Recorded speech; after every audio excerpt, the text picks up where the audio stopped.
My program is hospitality. It's that feeling you take away when you go out to any service, whether it be hotel, restaurant, cafe. So I'm teaching students how to provide that service.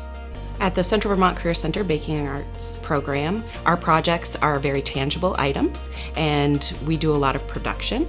We produce cakes, croissants, danishes, turnovers, muffins, scones, cookies, cupcakes. So students get to have stations, learn about time management, prep lists, sanitation, knife skills. They are often running caterings pretty much that start through the beginning of the year throughout the end of the year. We have a lot of embedded academics, but they fit seamlessly in with our production schedule. So what you're learning about math and science and even literacy, you will be applying those directly to the products you're making. I have a student that in the beginning of the year, she didn't have much of a voice. And by the end of the year, she was going around during our open time, running food, giving orders to the other students on the stations, and she was taking charge. So she went from like 0 to 60 by the end of the year just with having a voice in the kitchen and being proud of what she was doing. I love to see my students succeed.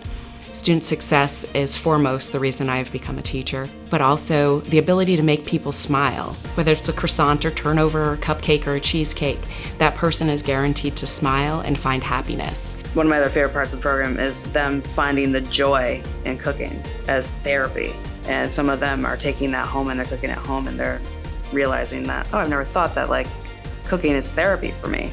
Students come in nervous and not knowing what to expect. Some have a little baking knowledge. Some people have never even stepped foot into their own kitchen at home.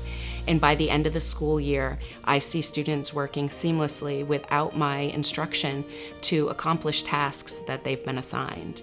I can ask my students, what did you do today? And their eyes light up and a smile comes on their face. And they actually have a tangible product that they've worked on and they know how it compares to the first time they attempted this. Seeing the confidence being built with my students. Some have never had a job, have never picked up a knife, have cooked anything, and by the end of the year, they are producing this amazing food, and you can see that they're standing up taller and they're just really psyched. It's pretty special. You don't have to necessarily want to go on to be a pastry chef or a baker for life, but if you enjoy being in the kitchen and working with your hands, then the Baking Arts program is good for you. It provides you with a lifelong skill that you can enjoy. It's therapeutic, it's beneficial for all, and who doesn't like